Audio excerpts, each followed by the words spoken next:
சொல்லுங்க ஆனந்தி. எங்க இருக்கிய அன்பு? நாளைக்கு ஹைதராபாத்ல இருந்து எனக்கு பங்களாதேஷ்க்கு ஃப்ளைட்டு. ஸோ ஃப்ளைட் டிக்கெட் வாங்கிட்டு போறதுக்காக வந்திருக்கேன். அன்பு சொன்னா கேளுங்க, ஏன் இப்படி பண்றீங்க? போகாதே அன்பு, உங்களை நான் கெஞ்சி கேட்டுக்கிறேன். ஏற்கனவே இதை பத்தி நிறைய பேசிட்டோம் ஆனந்தி. இனியும் திரும்ப திரும்ப இதை பத்தி பேச நான் தயாரா இல்லை. நான் போனை வைக்கிறேன். அன்பு அன்பு இருங்க, அவசரப்படாதீங்க. நான் வேற ஒரு முக்கியமான விஷயம் சொல்லதே உங்களுக்கு போன் போட்டேன்.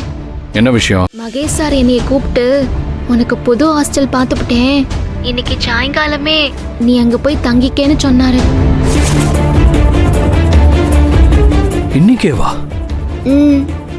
மகேஷ் சார் இதை பத்தி நம்ம கிட்ட எதுவும் சொல்லவே இல்லை. அன்பு ஏங்க, நாளைக்கு தானே உங்களை கூட்டிட்டு போறதா இருந்துச்சு. எனக்கும் ஒன்னும் புரியல. அவரு ரொம்ப பிடிவாதமா இன்னைக்கே போயாகணும்னு சொல்லிவிட்டாரு. நான் போய் என் பொருளையாவது எடுத்துட்டு வரேன் சார்னு சொல்லி பார்த்தேன். அதெல்லாம் ஒன்றும் தேவையில்லை, உன் பொருள் உன்னைய தேடி வரும், நீ அன்பு வீட்டுக்கெல்லாம் போக வேணான்னு ரொம்ப அழுத்தமா சொல்லிவிட்டாரு.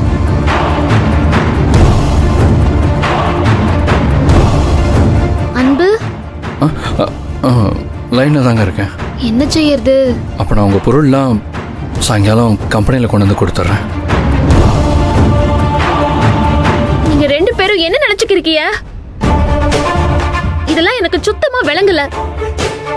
உங்களை நேர்ல பார்த்து பேசணும்னு நினைச்சேன். மகேஷ் சாரால இப்போ போன்ல பேச வேண்டியதா ஆயிருச்சு. என்ன? அது இத்தனை நாளா உங்க வீட்டுக்குள்ள இருக்கிற வரைக்கும் எனக்கு ஒன்னும் தெரியல.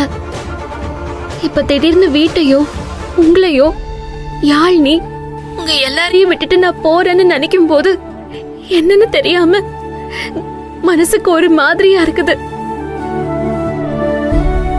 அதை எப்படி வார்த்தையால சொல்லி புரிய வைக்கணும்னு புரியல. ஆனா ஆனா மனசு கடந்து தவிக்குது. நாளைக்கு நீங்க ஊருக்கு போயிட்டா அப்புறம் உங்களை பார்க்கவே முடியாதுல்ல. அப்புறம் அந்த வீட்டு பக்கமும் என்னால வர முடியாதுல்ல. இத வெளியே காட்டிக்காம மகேஷ் சார் கிட்ட இன்னைக்கு ஒரு நாள் அன்பு வீட்டுல தங்கிக்கிறேன்னு நேரடியா சொல்ல முடியாம மறைமுகமாவும் கேட்டு பார்த்துட்டேன். ஆனா அவர் முடியாதுன்னு சொல்லிவிட்டாரு. மகேஷ் சார் அப்படி சொல்றாருன்னா கண்டிப்பா ஏதாவது ஒரு காரணம் இருக்கும் ஆனந்தி. நீங்க அவர் சொல்ற மாதிரியே கேளுங்க. அப்புறம் மகேஷ் சார்கிட்ட போய் நான் வெளிநாடு போறதெல்லாம் சொல்லிடாதீங்க. அன்பு, நான் அதையும் சொன்னேன். சொல்லிட்டீங்களா? ஆமா, ஒரு ஆதங்கத்துல சொல்லிப்புட்டேன். ஏங்க, அவ்வளவு தூரம் யாருக்கிட்டையும் சொல்லாதீங்கன்னு நான் தான் சொன்னேன்ல. என்னைய திட்டாதீங்க அன்பு, மன்னிச்சிருங்க. சரி, அவர் என்ன சொன்னாரு? அவர் என்ன சொல்லுவாரு? அன்பு போக விடாதேன்னு சொன்னதுக்கு இல்ல போகட்டும் சொல்றாரு. போகட்டும் சொன்னாரா? ஆமா அன்பு, என்கிட்ட அவர் அப்படி சொல்லும் போது எனக்கும் குழப்பமாதே இருந்துச்சு.